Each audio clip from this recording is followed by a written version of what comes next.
Hi there. Welcome to another edition of Badnecklace Unclasped, coming to you live from the Shady Pines. Today I wanted to talk to you about Creed, which I just came back from seeing. I know I'm like a week late and a dollar short, but I was really, really looking forward to the film pretty much from the moment I first saw an ad for it. And so I finally got around to seeing it.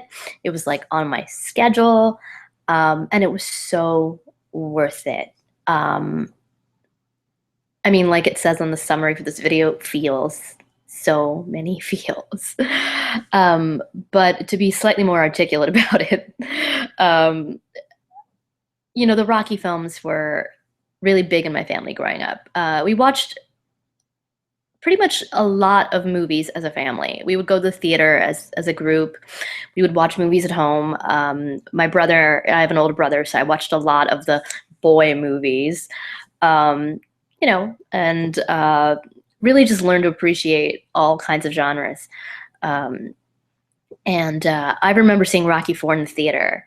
I was 7, so we'll ponder questionable parenting decisions at another time. Everything was PG back then, okay? Like, we got, whatever. You took your kids. It was fine. I also saw Vijay Amithraj get his head chopped off an octopussy, and I turned out okay, right? I'm not a complete sociopath. Big deal. So we saw Rocky IV in the theater, and spoiler alert for those who are not familiar with the Rocky franchise, Carl Weathers' character Apollo gets killed in the film. He dies in the ring. He's killed by Dolph Lundgren's hulking Russian character. It was a very Cold War, America good, Russia bad kind of film. But I digress. So imagine little 7-year-old me sitting in the movie theater watching this man die in a boxing ring. And it was, it wasn't like the cartoon violence of a James Bond film.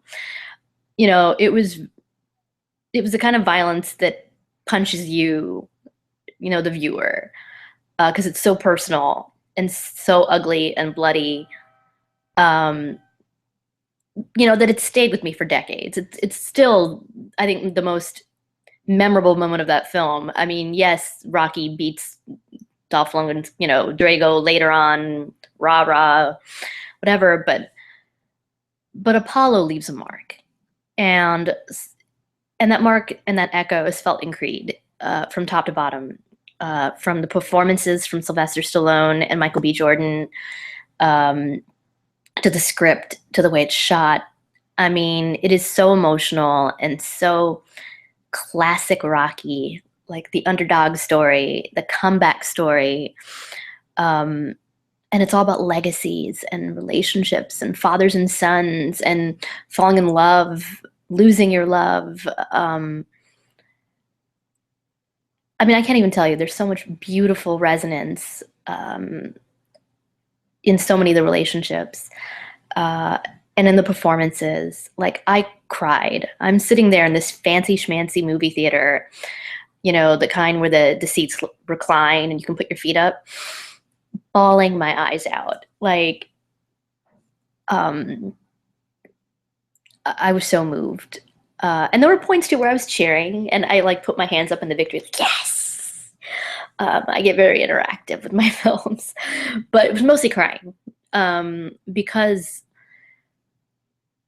I mean, I can't even tell you, like, people can look at a sports film and kind of be like, oh, it's about football, it's about boxing or whatever. But the reason I mean, I'm not a huge sports fan, but I love sports movies, because they're about people. They're about winning. They're about overcoming internal things as well as winning the prize, the bout or the match or, whatever. And I love training montages. I mean, there's like 6 training montages in Creed, and I was in training montage heaven. I was like, give me more. I want to see all the boxing. I want to go hit some things. No, I don't. Look at these hands. I'd be a terrible boxer. But it just brings every element, like nostalgia, romance, father-son relationships, parent-child relationships in general, a beautiful romance. Tessa Thompson, who some of you might remember from Veronica Mars, is the love interest in the film, and she's just so beautifully subtle.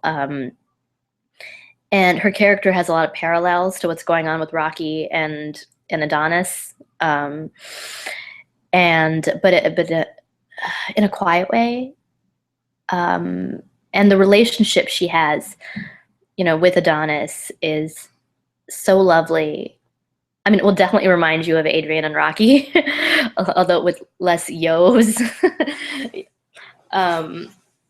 Bianca, yeah, there's no like yo Bianca moment.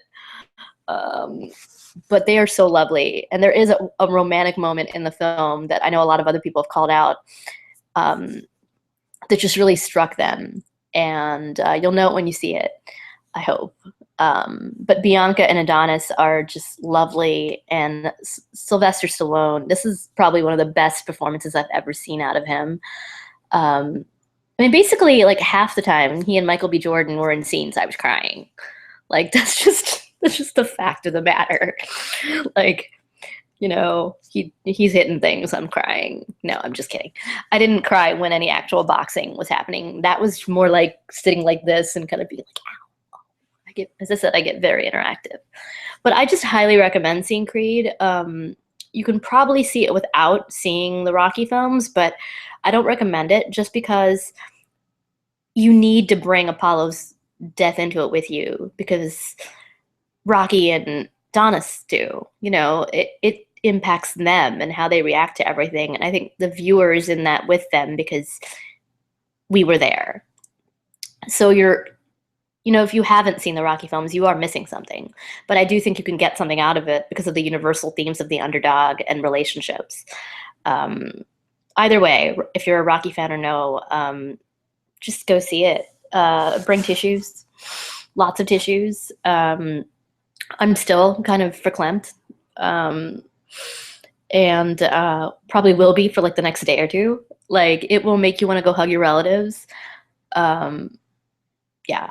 And there are points where Michael B. Jordan looks hauntingly like Carl Weathers at certain angles, and I know it was deliberate. Like, everything about this movie is deliberate and meticulous and beautiful.